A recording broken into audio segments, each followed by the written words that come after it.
दोस्तों जोहार, कैसे हैं आप सब। उम्मीद करते हैं अच्छे ही होंगे। एक बार फिर से आपका स्वागत है एसके स्टडी जर्नी में। आज हम लोग लेकर के आए हैं रक्त संबंध यानी कि ब्लड रिलेशन। ऐसे तो जितने भी रिलेटिव्स होते हैं वो रिलेटिव्स हमेशा हमारे पीछे लगे रहते हैं और हमारे एग्जाम के मार्क्स पूछते रहते हैं, लेकिन वही रिलेटिव्स जो है हमें आज मार्क्स दिलाएंगे। तो किस प्रकार मार्क्स दिलाएंगे और ये ब्लड संबंध क्या है, किस टाइप की क्वेश्चन इसमें पूछा जाता है, उसको आइए हम लोग देखते हैं। ब्लड संबंध वाला जो भी क्वेश्चन है, इस टाइप के क्वेश्चन में 3-4 प्रकार के क्वेश्चन को पूछा जाता है और हर एक प्रकार के क्वेश्चन बहुत ही इंपॉर्टेंट है। इसमें कुछ नहीं है, रीजनिंग की क्वेश्चन है और रीजनिंग की क्वेश्चन में जैसे आप लोग जानते हैं इसमें लॉजिक लगाना पड़ता है और लॉजिक के अनुसार कौन सा लॉजिक में ये फिट बैठता है उसी को हम लोग आंसर मानते हैं और हमारा आंसर सही भी होता है। जैसे लिखा हुआ है, ऐसे प्रश्न पूछे जाते हैं जिनमें सीधे संबंधों का काफी टेढ़ा मेढ़ा करके पूछा जाता है। इस प्रकार की क्वेश्चन में ऐसा क्वेश्चन पूछा जाता है जिसमें सीधे संबंधों को काफी टेढ़ा मेढ़ा करके पूछा जाता है और हम अक्सर इस टेढ़े मेढ़े रास्ते में फंस जाते हैं और अपना क्वेश्चन का आंसर सही नहीं दे पाते हैं। तो इसमें अगर टेढ़ा मेढ़ा क्वेश्चन आता है तो हमको लॉजिक लगाना है और उस लॉजिक से ही हमें पकड़ना है कि हमारा आंसर क्या है। इस प्रकार का जो क्वेश्चन है 2 टाइप के होते हैं। जैसे किसी के कहने पर संबंध निकालना, कोई इशारा कर रहा है, कोई कह रहा है, उसमें हम लोग को संबंध निकालना पड़ता है। और दूसरा टाइप का क्वेश्चन है संबंध को कोडिंग करके प्रश्न पूछना, संबंध को कोड करना। जैसे 2 नंबर हम लोग इस प्रकार का क्वेश्चन देखेंगे 2 नंबर में हम लोग कि कोई भी संबंध को कोड करने के लिए दिया जाता है। जैसे A+B का मतलब है A B का भाई है, B इंटू C का मतलब है B C का पति है या अन्य कोई संबंध है। तो इस टाइप के क्वेश्चन को भी हम लोग देखेंगे। तो रक्त संबंध जो है एसएससी का एग्जाम हो, जेटेट का एग्जाम हो, एसएससी सीजीएल का एग्जाम हो, रेलवे का एग्जाम हो, बैंकिंग का एग्जाम हो, चाहे अन्य कंपटीशन का एग्जाम हो, सभी कंपटीशन के एग्जाम में इसको पूछा जाता है। और इस प्रकार के क्वेश्चन में जो पूछा जाता है जरूरी नहीं कि जो ऑप्शन दिया हुआ है वो ऑप्शन में से ही कोई एक होगा, या कभी कभी ऐसा भी होता है कि इन ऑप्शन में जो संबंध दिया गया है उन संबंध में से कोई भी संबंध नहीं रहता है और उसका आंसर हमारा नन रहता है, यानी कि इनमें से कोई नहीं। तो यहाँ आइए हम लोग 2 क्वेश्चन को देखते हैं और इस क्वेश्चन की प्रकृति को समझते हैं। इस क्वेश्चन में हम लोग लॉजिक लगाते हैं और आंसर निकालने का प्रयास करते हैं। पहला क्वेश्चन है, ए ने बी से कहा, कोई 2 व्यक्ति है, ए ने बी से कहा तुम मेरे पिता के पत्नी की भाई के पिता के पोते हो, तो बताइए बी ए का कौन है। तो यहाँ पे बहुत ही लॉजिक टाइप का क्वेश्चन है। यहाँ पे हम लोग को बहुत ज्यादा इसमें दिमाग लगाना होगा कि ए ने बी से कहा, ए और बी आपस में बात कर रहा है। ए बी से कहता है कि तुम मेरे पिता के पत्नी यानी कि ए के पिता के पत्नी की भाई यानी कि ए के मामा के पिता यानी कि ए के नाना के पोते हो, यानी कि उसका मामा का बेटा है बी।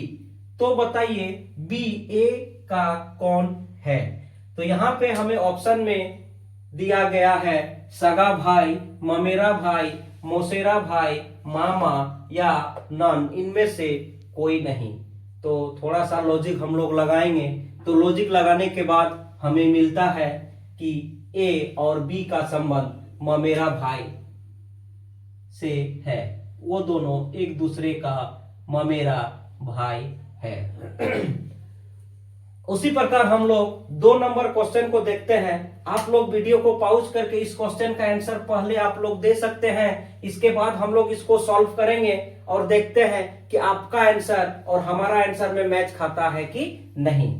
तो 2 नंबर क्वेश्चन को आप देखिए कि एक औरत एक तस्वीर की ओर इशारा करते हुए कहती है, कोई औरत है वो एक तस्वीर की ओर इशारा करती है और कहती है कि वह मेरी मां के, उस औरत के मां के पिता के, औरत की जो मां है, मां के पिता यानी कि नाना के पत्नी यानी कि नानी के एकलौता पुत्र है, नानी के एकलौता पुत्र है।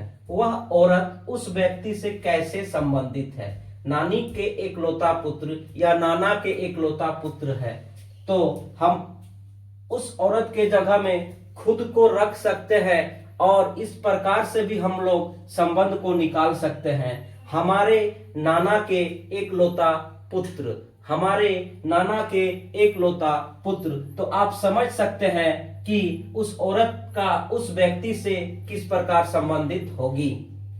तो उस औरत के जगह में आप खुद को रखिए और ये जो हमारा प्रश्न है, इस प्रश्न के अनुसार हर एक कैरेक्टर को आप सोचते जाइए तो आप पाइएगा कि वह औरत जो है एकलौता पुत्र का भांजी है।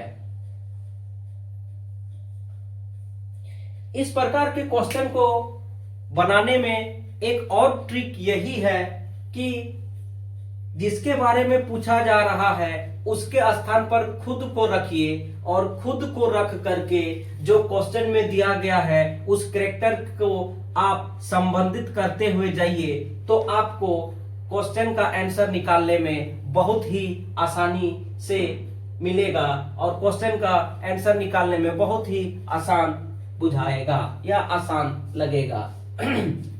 ये तो एक नंबर का जो है किसी के कहने पर या किसी के इशारा करते हुए किसी के बोलने पर हमें संबंध निकालना पड़ता है। और दूसरा टाइप का जो क्वेश्चन है संबंध को कोडिंग करके हम लोग निकालते हैं। इसको हम लोग अगले चैप्टर में देखेंगे, क्योंकि अगर हम लोग वीडियो आगे बनाते हैं तो बहुत लंबी वीडियो हो जाएगी। खैर 3 नंबर का क्वेश्चन जो है ये आप लोगों के लिए है। आप लोग इसको देखिए, समझिए, लॉजिक लगाइए और इसका आंसर जरूर दीजिए और कमेंट कीजिए। राम ने श्याम से कहा, तुम मेरे पिता के पिता की पत्नी, तुम मेरे पिता के पिता, तुम मेरे पिता के पिता की पत्नी की बेटी के बेटे हो, तो बताइए श्याम राम का कौन है? बहुत ही आसान है, इसमें लॉजिक लगाइए, दिमाग लगाइए और 3 नंबर क्वेश्चन का आंसर आप लोग कमेंट पे दीजिए। तो उम्मीद करते हैं कि आप लोगों को रक्त संबंध वाला चैप्टर समझ में आ रहा है और आगे भी इसके 3-4 पार्ट बनाएंगे और हम लोग देखेंगे कि किस प्रकार से रक्त संबंध को डिकोड किया जाता है या किस प्रकार से रक्त संबंध वाला क्वेश्चन को सॉल्व किया जाता है। तो आज की क्लास को यहीं तक रहने देते हैं और 3 नंबर क्वेश्चन का कमेंट पे आप लोग आंसर दीजिए। तो आप लोग खुश रहिए, स्वस्थ रहिए, पढ़ते रहिए। चलिए, तब तक के लिए धन्यवाद।